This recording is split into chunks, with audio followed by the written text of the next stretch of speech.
April 1ರಿಂದ ಕೆಲವು mobile ನಂಬರ್ಗಳಲ್ಲಿ Google pay, PhonePe ಕೆಲಸ ಮಾಡೋದಿಲ್ಲ ಅನ್ನೋ ಸುದ್ದಿ ಈಗ ವೈರಲ್ ಆಗ್ತಿದೆ. ಇದು ಫೇಕಾ ರಿಯಲ್ ಅಂತ ನೋಡೋದಾದರೆ, ಇತ್ತೀಚಿನ ದಿನಗಳಲ್ಲಿ ಸ್ಮಾರ್ಟ್ಫೋನ್ ಮತ್ತು ಆನ್ಲೈನ್ ಪೇಮೆಂಟ್ ಸೇವೆಗಳ ಬಳಕೆ ಗಣನೀಯವಾಗಿ ಹೆಚ್ಚಾಗಿದೆ. ಯು ಪಿ ಐ ಅಂದರೆ ಯೂನಿಫೈಡ್ ಪೇಮೆಂಟ್ ಇಂಟರ್ಫೇಸ್ ಮೂಲಕ ಕ್ಷಣಗಳಲ್ಲಿ ಹಣ ವರ್ಗಾವಣೆ ಮಾಡುವುದು ಸಾಮಾನ್ಯವಾಗಿದೆ. ಆದರೆ ಏಪ್ರಿಲ್ 1ರಿಂದ UPI ಸೇವೆಗಳಲ್ಲಿ ದೊಡ್ಡ ಬದಲಾವಣೆ ಬರಲಿದೆ.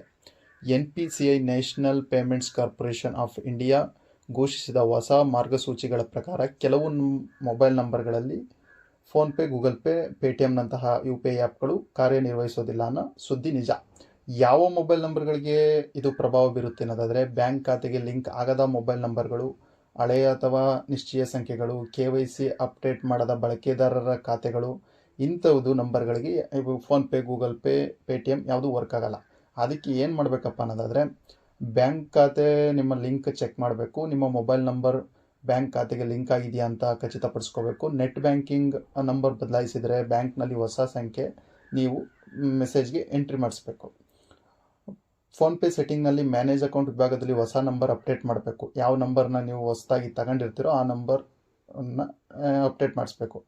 NPCI ಅಧಿಕೃತ ವೆಬ್ಸೈಟ್ ಮೂಲಕ KYC ಪ್ರಕ್ರಿಯೆ ಪೂರ್ಣಗೊಳಿಸಬೇಕು. ಇಷ್ಟನ್ನು ಮಾಡಿದ್ರೆ ಯಾವುದೇ ರೀತಿ ತೊಂದರೆ ಇಲ್ಲದಂಗೆ ಫೋನ್ಪೇ, ಗೂಗಲ್ ಪೇ, ಪೇಟಿಎಂ ಎಲ್ಲ ಆ್ಯಪ್ಗಳು ನಿಮಗೆ UPI ಪೇಮೆಂಟ್ಗಳು ಆಗುತ್ತೆ. ಯಾವುದೇ ರೀತಿ ತೊಂದರೆ ಇಲ್ಲ. ನಮ್ಮ ಚಾನಲನ್ನು ಸಬ್ಸ್ಕ್ರೈಬ್ ಮಾಡಿ, ಲೈಕ್ ಮಾಡಿ, ಶೇರ್ ಮಾಡಿ. Thank you.